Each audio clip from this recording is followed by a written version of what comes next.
Olá, seja bem-vindo. Somos a Igreja Verbo da Vida de Campo Grande, no Rio de Janeiro. E você ouvirá agora uma mensagem da Palavra de Deus. Desde que ela transforme a sua vida.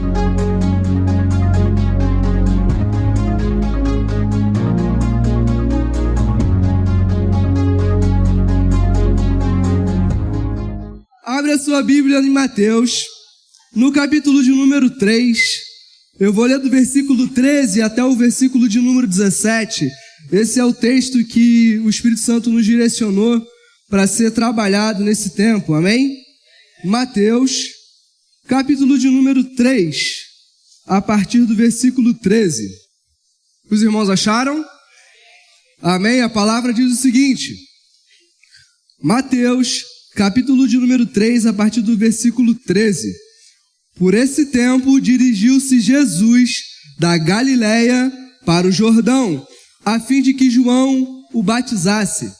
Ele, porém, o dissuadia, dizendo: Eu é que preciso ser batizado por ti, e tu vens a mim. Mas Jesus lhe respondeu: Deixa por enquanto, porque assim nos convém cumprir toda a justiça.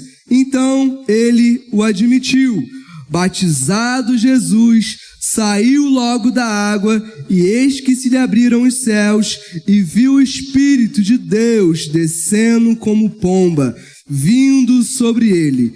E eis uma voz dos céus que dizia: Esse é o meu Filho amado, em quem eu tenho prazer. Esse é o meu Filho amado, em quem me comprazo. Jesus, ele, quando tinha 30 anos de idade, ele foi iniciar o seu ministério. E o interessante é que João Batista, ele é identificado na palavra como a voz daquele que clama no deserto. Ele tinha o propósito de preparar o caminho para o rei, preparar o caminho para o Messias. Ele era responsável por preparar o povo de Israel, para que no momento em que o rei viesse e se manifestasse, eles pudessem receber ao rei e entrar nesse reino. Só que Jesus, ele muda um pouquinho o roteiro, ou melhor, aquilo que João Batista acreditava. Jesus chega diante dele não com um rei em sua majestade, em sua glória, mas um rei esvaziado. Um rei que tomou a posição de servo, que se fez semelhante a cada um de nós. Então João Batista não entende e se recusa a batizar Jesus. Ele diz: olha, eu é que preciso ser batizado por você. Como você vem a mim para ser batizado? Então Jesus disse: olha, eu conheço o roteiro. Eu sei quem eu sou. Eu sei qual é o meu papel dentro dessa história. Vamos fazer do jeito que o Pai escreveu, do jeito que o Pai determinou. Então a palavra fala que ele é batizado por João Batista. Então no momento em que ele sai das águas, os céus se abrem sobre Jesus, o Espírito Santo vem sobre Jesus como uma pomba, e uma voz é ouvida dos céus, dizendo: Esse é o meu Filho amado, em quem eu me comprazo. O interessante é que essa afirmação que o Pai faz sobre Jesus é uma espécie de 3 fragmentos de textos das Escrituras. Quando a gente olha, por exemplo, para Salmo, no capítulo de número 2, a gente vai ver essa afirmação: Tu és o meu filho, e hoje eu te gerei. Quando a gente olha para Gênesis, no capítulo 22, a gente vai ver Deus pedindo a Abraão o seu filho amado. Quando a gente olha para Isaías capítulo 42, a gente vai ver que Deus escolhe ao seu servo, em quem ele tem prazer, em quem ele tem alegria. Em outras palavras, a identidade de Jesus é aquilo que o Pai afirma sobre ele na palavra. A nossa identidade é aquilo que o Pai afirma, declara sobre cada um de nós na sua palavra. Então, em seguida, após essa afirmação, e essa afirmação é a sua identidade, ele sabia quem ele era, ele sabia que o Filho do Homem ele não havia vindo para ser servido, e sim para servir e dar a sua vida para que muitas pessoas fossem resgatadas, ele vai até o deserto. E ali ele é tentado por Satanás. Inclusive, a palavra fala que Jesus havia acabado de ser afirmado na sua identidade. Então, o tentador, o diabo, aparece diante dele, tentando a sua identidade, dizendo: se tu és o Filho de Deus. Ele havia acabado de ouvir quem ele era. E o que o diabo faz? Tenta trazer dúvida com relação à identidade de Jesus. Interessante é que há um padrão que se repete. O diabo sempre chega para Jesus e diz: olha, se você és o Filho de Deus, então faça algo. Ou seja, ele esperava que Jesus precisava se autoafirmar, realizar algo para provar quem ele era. Mas Jesus não faz isso. Jesus, através da palavra, sabendo quem ele era, ele resiste à tentação. Então a gente precisa entender que da mesma forma cada um de nós é afirmado pelo Pai na sua identidade. Mas o diabo, ele tenta nos tirar desse lugar, dessa condição, trazer dúvidas sobre quem nós somos. E da mesma forma que Jesus, um filho amado, tem uma missão a cumprir no mundo, um propósito, nós também temos. E se nós não sabermos quem nós somos, esse propósito ele pode ser comprometido. Há um padrão aqui. Da mesma forma que Israel é chamado de o Filho de Deus e passou 40 anos no deserto, Jesus é chamado de o Filho de Deus e passa 40 dias e 40 noites jejuando. Da mesma forma que Israel atravessou o mar, Jesus ele atravessa o batismo. Da mesma forma que Israel foi tentado, Jesus também foi, mas ele triunfou na palavra. Adão, da mesma forma, foi tentado na sua identidade. O primeiro Adão, ele foi tentado. O tentador chegou para ele e disse: olha, assim como Deus, você será. Ou seja, estava tentando trazer dúvida com relação a quem ele era. Mas a gente precisa entender que há um princípio que se repete. Que o diabo ele sempre tenta, através do engano, através da mentira, nos tirar dessa posição e desse lugar. Então, é importante a gente entender que a queda é uma questão de identidade. O próprio tentador, ele um dia colocou um propósito no seu coração: eu serei semelhante ao Altíssimo. Os demônios também tiveram o mesmo propósito. Eles não guardaram a sua posição. Eles não desejaram permanecer sendo quem Deus os criou para ser. E o dia que nós entendemos quem nós somos em Deus, nós não vamos desejar ser ninguém além daquilo que Ele nos criou para ser. Amém? Jesus, ele do início ao fim do seu ministério, ele é tentado com relação à sua identidade. Por exemplo, Mateus no capítulo 16, o Pai vai revelar a Pedro quem Jesus era. Tu és o Cristo, o Filho do Deus vivo. Desse dia em diante, desse momento em diante, a palavra fala que Jesus começou a ensinar aos seus discípulos o que deveria acontecer com ele, que ele deveria morrer e ressuscitar. Logo em seguida, Pedro, que tinha essa revelação, é usado pelo próprio tentador, pelo próprio diabo, dizendo: tem compaixão de ti, isso não precisa acontecer com você. E Jesus disse: arreda-te, Satanás.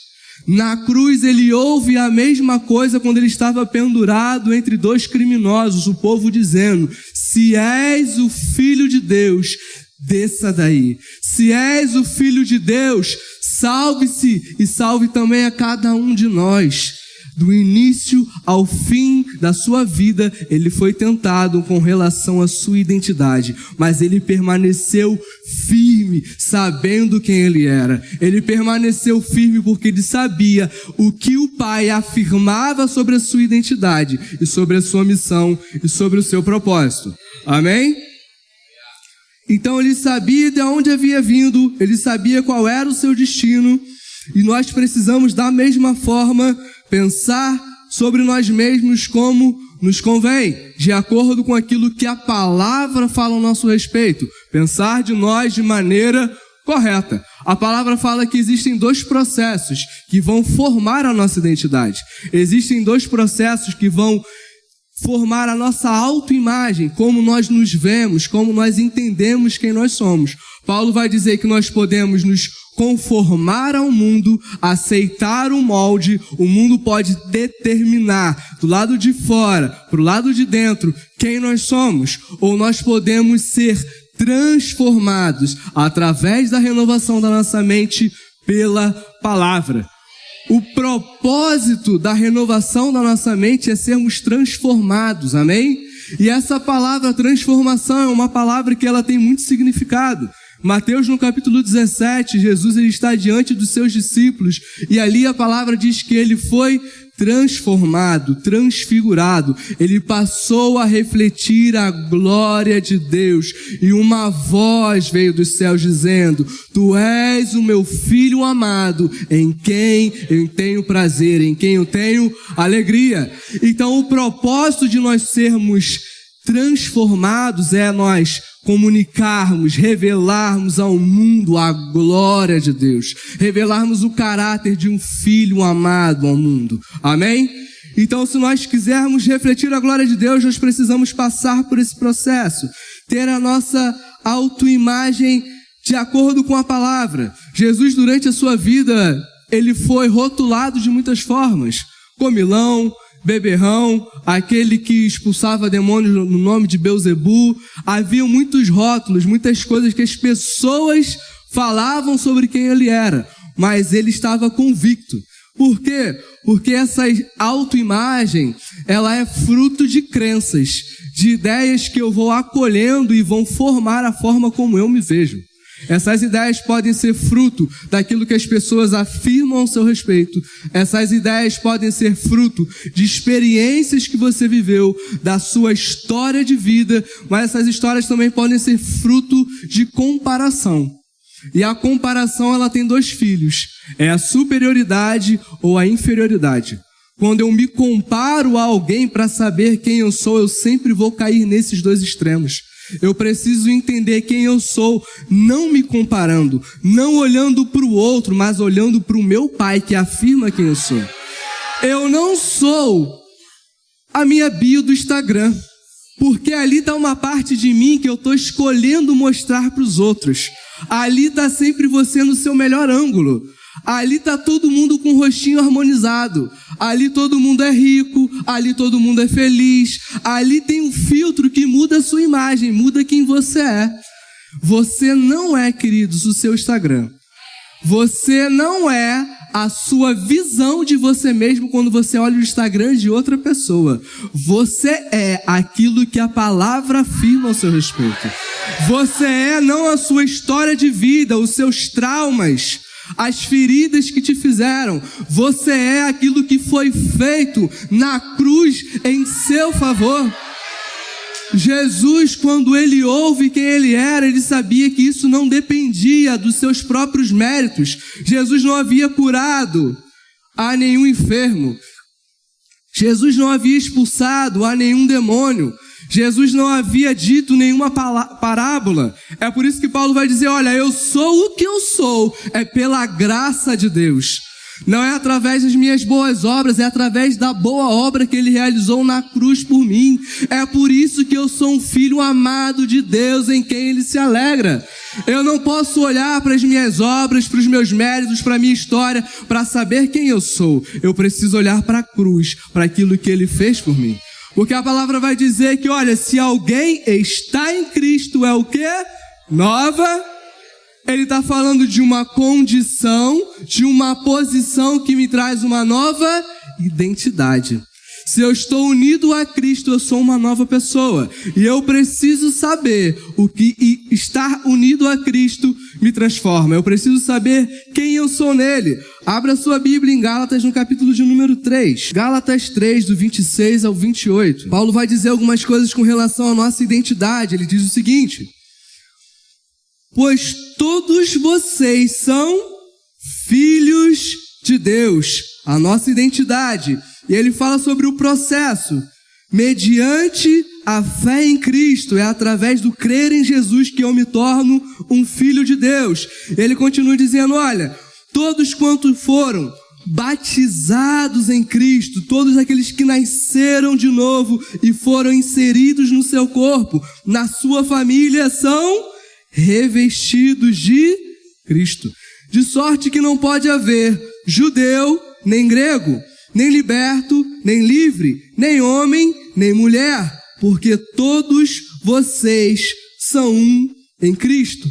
Paulo, um judeu, livre, homem, afirma que todas essas coisas que naturalmente nos identificam, elas não têm a palavra final sobre quem nós somos. O que tem a palavra final sobre quem nós somos é a nossa filiação, é a nossa condição. Todos aqueles que através da fé em Cristo são revestidos, vestidos de Jesus. Essa é a nossa identidade. A gente precisa abandonar essa velha roupa, esse velho homem, essa velha identidade e entender que a partir do batismo, a partir da minha identificação com Ele, tem uma nova identidade sobre mim.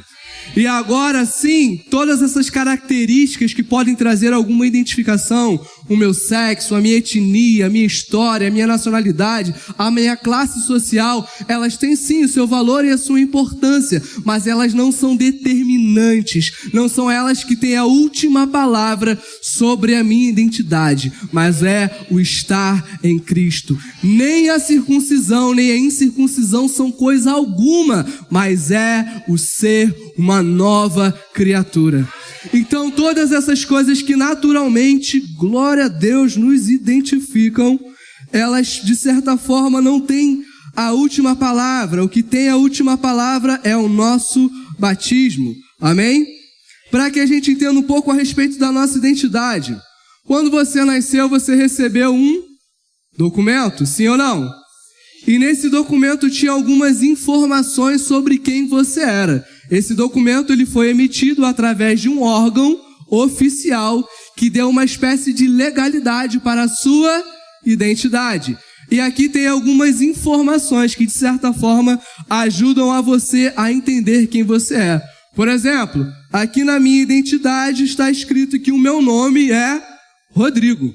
E, para que eu entenda, quando eu nasci de novo, eu recebi um novo nome. Interessante que na cultura antiga, a gente vai entender que o nome ele tem um significado diferente do que tem hoje. Hoje, alguém escolhe um nome simplesmente porque gostou. Na cultura antiga, um nome tinha uma expectativa, uma promessa, uma história envolvida por trás disso. Por exemplo, quando a gente olha para José do Egito, quando ele alcançou a posição de governador, o seu nome foi mudado. Ele passou a se chamar Zafenate Paneia. E ele se casa com uma mulher egípcia, ele tem um filho egípcio e coloca um nome egípcio nessa criança, e ele passa a servir no Egito. Ele se veste como um egípcio, ele fala como um egípcio, mas ele não é um egípcio. O nome dele foi alterado, mas não a sua identidade. No momento em que o propósito para qual Deus plantou ele naquele lugar aparece, ele entende quem ele era. E porque ele não se esqueceu de quem ele era, Deus pôde fazer o que fez através da sua vida. Da mesma forma a gente vê com Daniel. Foi levado cativo, escravo da sua nação para uma nação estrangeira. E ali nessa nação estrangeira o seu nome foi mudado. Ele passa a se chamar Beltesazar, porque era uma prática comum que toda vez que uma nação ela era invadida, o seu povo era levado cativo para um outro território. Ali havia uma outra língua, uma outra cultura, uma outra religião. Por quê? Qual era o intuito do rei? Eles se esquecessem quem eles eram. Se o diabo te fazer se esquecer de quem você é em Cristo, você não é uma ameaça. Você não oferece risco. Por isso que os nomes deles eram mudados. Deus chama a Abrão e faz a mesma coisa. Olha, a partir desse momento você vai se chamar Abraão, não mais um pai exaltado, mas o pai de uma numerosa nação. Ele chama Abraão a entender que a partir daquele momento em que ele havia feito uma aliança, havia uma nova identidade. Ele precisava passar a se ver à luz das promessas de Deus, porque antes do filho dele ser gerado no ventre da sua esposa, a sua identidade precisou ser mudada. Ele precisou crer naquilo que o Pai falava sobre ele, para que o propósito de Deus pudesse se cumprir nele e através dele. Eu creio que nesses dias Deus vai firmar quem nós somos, para que o propósito dele para as nossas vidas se cumpra, para que nada seja roubado. Aqui não somente diz que o meu nome é Rodrigo, mas também há um sobrenome. Em outras palavras, há uma filiação. Eu tenho nome Rodrigo e talvez aqui hajam alguns mais, mas eu também tenho um sobrenome. E esse sobrenome foi me dado através da minha filiação, dos meus pais. Quando você nasce de novo, você tem uma nova filiação.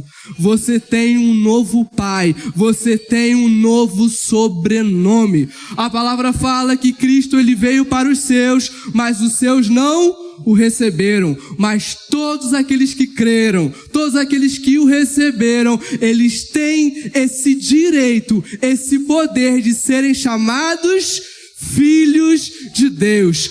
Então, na minha nova identidade, diz sim que eu sou Rodrigo, mas diz que eu sou Rodrigo, um filho de Deus. Porque a minha filiação, a minha origem, de quem eu nasci, faz toda a diferença. Eu não sei quem foram os seus pais, eu não sei qual foi a sua criação, eu não sei por aquilo que você passou, mas no momento em que a sua identidade é mudada, você tem uma nova filiação, uma nova condição, você é uma nova pessoa. Aqui também diz que eu sou nacional, ou seja, a minha nacionalidade, o meu país de origem é o Brasil. Quando nós nascemos de novo, a palavra fala que nós fomos transportados de um império de trevas, onde nós estávamos cativos, aprisionados, e fomos transportados para o reino do seu Filho amado. Nós nascemos de novo, você tem um novo passaporte. Te dá acesso a coisas que muitas pessoas não podem viver. Te dá acesso a viver e a andar no sobrenatural. Você agora não está mais no império de trevas, mas você foi transportado para o reino do Filho amado de Deus. Esse é quem você é, amém? Aqui também tem uma foto, e eu acredito que assim como a minha, a sua também não deve ser muito bonita, amém? No seu documento. E a Bíblia fala algumas coisas com relação à minha e à sua imagem. Ela fala algo que desde o passado, desde a eternidade, eu fui predestinado a ser feito à imagem de Jesus. Desde a eternidade, essa era a vontade do meu pai, que eu fosse a cara do meu irmão mais velho. Que a sua família de muitos irmãos tivessem pessoas à imagem e à semelhança dele. Mas a Bíblia também fala algo com relação à minha imagem no tempo presente. Ela fala que eu estou sendo transformado de glória em glória à imagem do Filho de Deus, através do Espírito. O Pai fala que nós somos feitura dele, como uma obra de arte. Então ele olha para nós e olha para Cristo. Olha para nós e olha para Cristo, e através do seu Espírito e através da sua palavra, ele vai nos mudando, pouco a pouco, no mais profundo de quem nós somos. Ele vai até a nossa natureza e vai nos mudando, para que nós possamos ser transformados à imagem do seu Filho. E ela fala algo com relação à nossa imagem também no futuro. Ela fala que, olha, agora nós somos filhos de Deus. Mas haverá um tempo, quando o Filho de Deus se manifestar, nós seremos transformados da mesma forma que Ele, pois nós o veremos como Ele é. Nós vamos revelar e manifestar a sua glória, a glória do unigênito do Pai. Amém? Importante também a gente entender, aqui existe uma data de nascimento, algo que marca a minha história. Algo que é um start para a minha história. Mas quando você nasceu de novo, a palavra fala algo a respeito também do seu nascimento. Que ela tem sim uma história, um momento datado.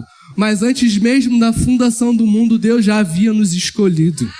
para sermos santos e irrepreensíveis diante dele. E ele nos havia predestinado para que nós fôssemos adotados como filhos de Deus. Então talvez na sua identidade você ache que a sua história começou aqui, mas não começou aqui. Ela começou desde a eternidade, quando Deus propôs no seu coração, queridos, criar a mim e a você. Então você precisa entender qual é a sua identidade na palavra. Amém? Glória a Deus, aleluia!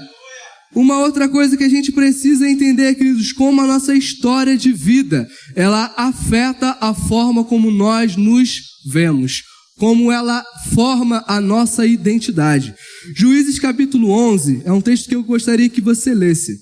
Juízes capítulo 11, a partir do versículo 1, a gente vai ver a história de Jefté e de como a história de vida dele fez com que ele se visse de uma forma e fizesse escolhas a partir dessa autoimagem. Juízes capítulo 11, a partir do versículo 1, o texto vai dizer o seguinte, os irmãos acharam? Ele começa falando algumas coisas com relação à identidade de Jefté. Era então Jefté o gileadita, ou seja, essa era a sua região de origem. E ele fala algo com relação à identidade de Jefté. Era um homem valente, era como a sua impressão digital, uma característica que o diferenciava. Em algumas versões, um guerreiro valente. Então a Bíblia diz, porém, começa a falar a respeito da sua filiação. Ele era filho de uma prostituta. E ele fala sobre o seu pai. Gileade gerara a Jefté. Também a mulher de Gileade lhe deu os filhos, os quais, quando já grandes, o expulsaram. E Jefté lhe disseram, não herdarás em casa de nosso pai, porque és filho de outra mulher. Então Jefté fugiu da presença de seus irmãos e habitou na terra de Tobi. E homens levianos se ajuntaram com ele, e com ele saíam. Então o texto vai falar algumas coisas com relação à história de Jefté. A sua história determinou, de certa forma, a sua identidade. Ela diz que Jefté era nascido na região de Gileade, mas o seu pai, ele havia tido uma relação com uma mulher prostituta. Ele havia adulterado. A sua identidade, a sua filiação era marcada por vergonha. A sua identidade era marcada por rejeição, porque o seu pai não o acolheu. O seu pai não o amou. O seu pai não o acolheu dentro de casa. O pai olhava para ele e via um erro. O pai olhava para ele e via uma vergonha. O pai olhava para ele e via uma queda. Ele olhava para sua mãe e via uma prostituta. Ele olhava para os seus irmãos, para suas famílias e diziam para ele, olha, você não é digno de estar aqui. Você não é digno de sentar na mesa do nosso pai. Sai daqui, vai embora. Então, qual é a identidade dele, baseado na sua história? Alguém que é rejeitado. Alguém que é um erro. Alguém que é uma vergonha. O que isso faz para o coração dele? O que isso traz à autoimagem dele? A palavra fala que ele faz isso. Ele é expulso e ele se afasta. E gente que tem esse tipo de história, gente que tem esse histórico de vida, geralmente faz a mesma coisa que Jefté. Se associa com homens levianos, se associa com criminosos. A sua história de vida faz com que ele sinta ira, que ele sinta ódio. Então, quando surge uma demanda, aquele povo é atacado. Os anciãos que expulsaram Jefté vão até ele dizendo, venha e seja o nosso líder. Você é um guerreiro valente. Você é um homem de batalha. Vença os nossos inimigos e lidere sobre nós. E a palavra fala que motivado por um desejo de vingança, de ódio, ele vai e ocupa esse lugar, ocupa essa posição e derrota esses inimigos. Mas isso é algo que custou tanto a Jefté que ele sacrifica a sua própria família para alcançar esse resultado. Porque a sua autoimagem era de alguém que foi rejeitado, de alguém que era indigno, de alguém que precisava se autoafirmar, de alguém que achava que através da sua vitória poderia mostrar para aquelas pessoas que ele sim tinha valor. E muitas das vezes a nossa história de vida vai fazer a mesma coisa com cada um de nós. Vai fazer com que nós sejamos desencorajados. vão fazer com que a gente ache que a gente é indigno, que a gente não mereça algo. Mas a gente precisa entender que quando Cristo entra na nossa história, a nossa história ela muda. Marcos, no capítulo 10, a partir do versículo 46, vai contar a história de um homem chamado Bartimeu. O interessante é que Bartimeu não é o seu nome. Bartimeu não é a sua identidade. A palavra Bar é um prefixo que significa filho, ou seja, ele era filho de Timeu, um cego que estava mendigando. A sua condição, a sua história passou a ser a sua identidade. Mas a palavra fala que quando ele ouve que Jesus de Nazaré estava passando por ali, ele começa a clamar: Filho de Davi, tenha compaixão de mim. E as pessoas repreendem, mandam que ele se calasse, porque ele era invisível. Ele era só um cego, alguém enfermo, alguém sem valor, alguém indigno, para estar diante do Rei dos Reis. Mas a palavra fala que Jesus escuta, não a voz dele, mas a voz da sua fé. Então Jesus manda que seus discípulos fossem até ele. Mas no momento em que eles chegam até aquele homem e peçam que ele tenha um bom ânimo e se levante, porque Jesus o havia chamado, ele faz uma coisa: ele lança de si a sua capa, ele joga fora a sua capa. O que os discípulos proporam para ele? Tenha bom ânimo, levante-se, o mestre te chama. O que ele faz? Joga fora a sua capa. Por que ele faz isso? A capa, naquela época, era uma espécie de permissão que o Império Romano, ele davam para as pessoas que tinham a condição dele, o enfermo, invisível, alguém que não tinha valor, alguém que por conta da sua condição não tinha importância para aquela sociedade. Mas no momento em que Jesus o chama, ele lança fora a sua capa, ele lança fora a sua condição, ele lança fora a sua identidade, porque ele entende: o filho de Davi me ouviu, ele entrou na minha história e a minha história agora vai ser outra. Eu não sou mais indigno, eu não sou mais um cego, eu não sou mais alguém esquecido à beira do caminho. Agora, se o filho de Davi entra na minha história, eu tenho uma nova história. Tudo se faz novo. Eu não vou mais mendigar, eu vou estar diante dos reis como um filho amado em quem ele se alegra, como um filho amado em quem ele tem prazer. Eu fico imaginando como a história, ela muda a forma como nós nos vemos. Eu não sei se você já teve essa oportunidade de sentar diante dos seus pais e ouvir sobre a história da sua família, ouvir sobre a sua origem e como isso muda a sua identidade. Interessante que existem alguns textos na Bíblia que geralmente a gente negligencia, mas geralmente é isso, é a genealogia de Jesus. Você lê com gosto uma genealogia? Não, né? Todos aqueles nomes. Deixa eu te dizer, ali está a sua história. Porque se Jesus entrou na sua história, a sua história e a história de Jesus estão entrelaçadas. Eu fico imaginando um dia, na glória, aonde a gente vai se sentar com o nosso irmão mais velho, como uma família. E ele vai chamar a Adão, a Abraão, a Davi e a todos esses. E vai dizer: olha só, vem cá. Vamos contar para eles qual é a história deles. A história deles é a história da redenção. A história deles é a história da cruz. É a história de como o Filho de Deus se fez um filho do homem, para que nós, homens, cada um de nós, nos tornássemos filhos amados em quem Ele se alegra. Filhos amados em quem Ele tem prazer.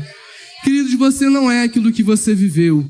Você não é os seus traumas. Você não é as suas frustrações. Isso não pode te definir. Isso não pode dizer quem você é. O diagnóstico no médico não pode dizer quem você é. A condição que você está vivendo não pode dizer quem você é. A voz que determina quem você é a voz do seu Pai na palavra. Aleluia! Ministério de Música pode subir. Então a nossa identidade, ela é formada pela palavra. A nossa identidade é formada através da nossa história, mas tem uma coisa também que é fundamental para a nossa identidade, que é a comunhão com quem nós estamos associados, a nossa filiação, a nossa comunhão com o Pai em Espírito.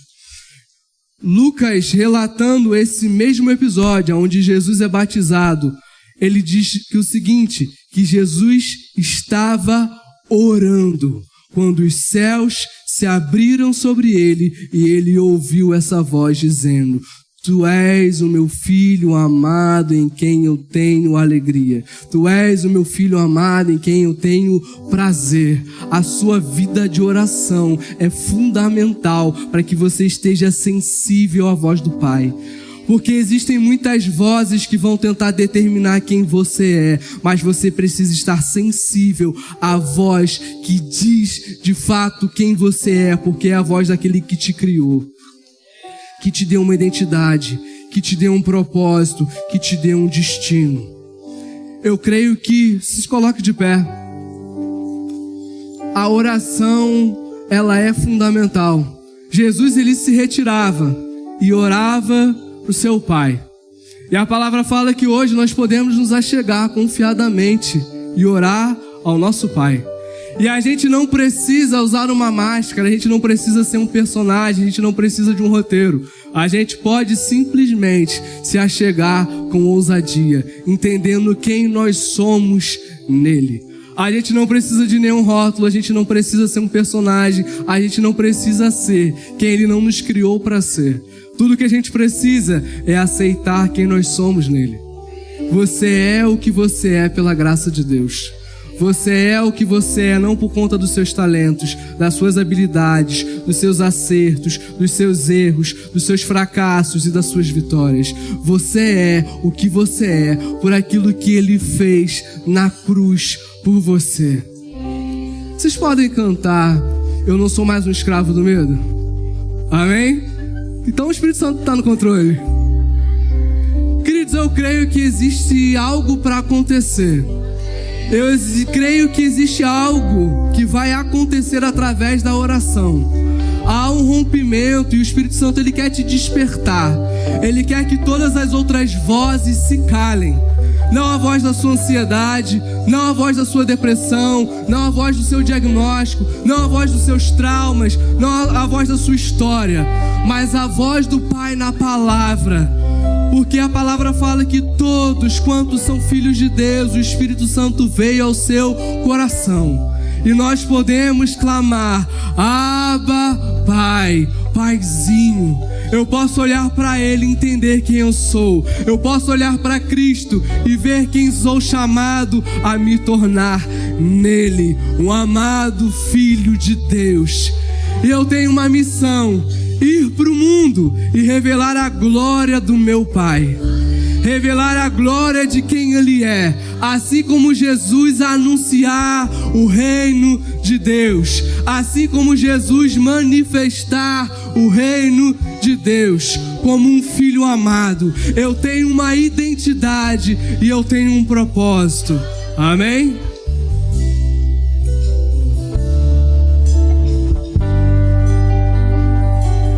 Eu não sou mais escravo do medo. Eu sou filho de Deus.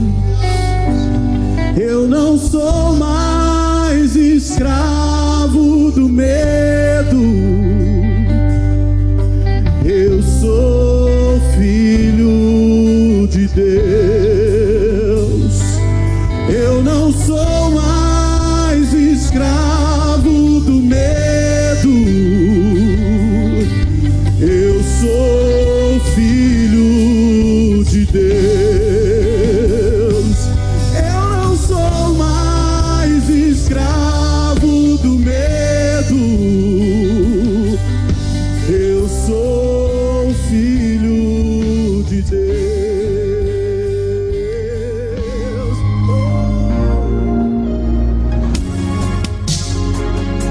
outras ministrações em nosso site verbodavida.com/Campo Grande RJ. Nos acompanhe também em nossas redes sociais, Facebook, Instagram e YouTube. Seja abençoado na prática dessa palavra.